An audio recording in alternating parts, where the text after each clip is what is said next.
ওয়েলসের root trip বা root trip কেমন হওয়া উচিত আপনি ওয়েলসে গেলে আপনি বুঝতে পারবেন।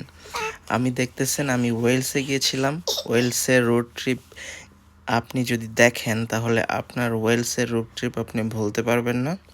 আর আপনি ওয়েলসে বারবার যেতে চাইবেন, কারণ এত সুন্দর প্রাকৃতিক আর মনোরম পরিবেশ আপনি শুধু ওয়েলসই পাবেন। অত্যন্ত সুন্দর একটা দেশ প্রাকৃতিকভাবে। এখন আমি যাচ্ছি সমুদ্রের তীরবর্তী পাহাড়, একপাশে পাহাড় আর এক পাশে সমুদ্র, এর মাঝখানে মেরিন ড্রাইভ বলতে পারেন, বাট এটা মেরিন ড্রাইভ না, এটা সমুদ্রপৃষ্ঠ থেকে মোটামুটি ভালোই উঁচুতে। এই রাস্তাটা চমৎকার একটা রাস্তা এবং খুবই বিপজ্জনক একটা রাস্তা। আপনি যদি কোনোভাবে অন্যমনস্ক হয়ে যদি রাস্তার মানে একটু খেয়াল না করেন তাহলে আপনি পাহাড়ের নিচে পড়ে যাবেন এক পাশ দিয়ে, আর এই পাশ যদি খেয়াল না করেন তাহলে একদম সমুদ্রের মধ্যে গিয়ে পড়বেন। দুইটাতেই বাঁচা মরার সমস্যা হয়ে যাবে।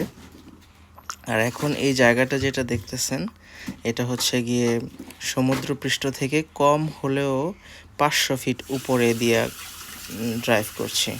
তার পাশেই আপনি দেখতে পারবেন যে ইটের একটা রেলিং দেয়া আছে কোমর সমান।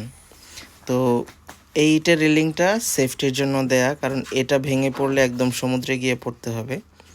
তারপরও সেফলি ড্রাইভ করতে হবে যাতে সমুদ্রে গিয়ে আপনি না পড়েন। তবে আপনি যাতে এই সৌন্দর্যটা সুন্দরভাবে উপভোগ করতে পারেন সেই জন্যে এরকম রাস্তার পাশে ছোট ছোট জায়গা দেয়া আছে। মানুষ এই যে দাঁড়িয়ে আছে, সেখানে দাঁড়িয়ে ছবি তোলার জন্য জায়গা দেয়া আছে। আপনি গাড়ি পার্ক করে এখানে সুন্দর সুন্দর ছবি আপনার স্মৃতির ডায়েরিতে রেখে দিতে পারেন। কেমন লাগলো এই ওয়েলসের রোড ট্রিপটা জানাবেন। আল্লাহ হাফেজ।